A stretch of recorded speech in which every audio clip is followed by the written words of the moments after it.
गरुडगमन तव चरणकमलमिह मनसि लसतु मम नित्यम् गरुडगमन तव चरणकमलमिह मनसि लसतु मम नित्यम् मनसि लसतु मम नित्यं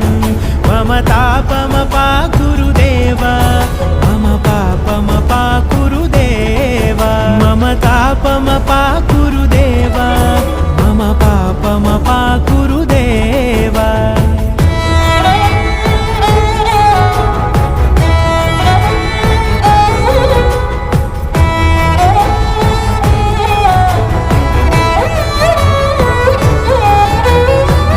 जनयन विधि नमुचिहरण मुख विबुध विनुत पद पद्मा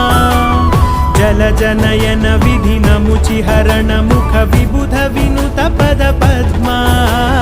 विबुध विनुत पद पद्मा।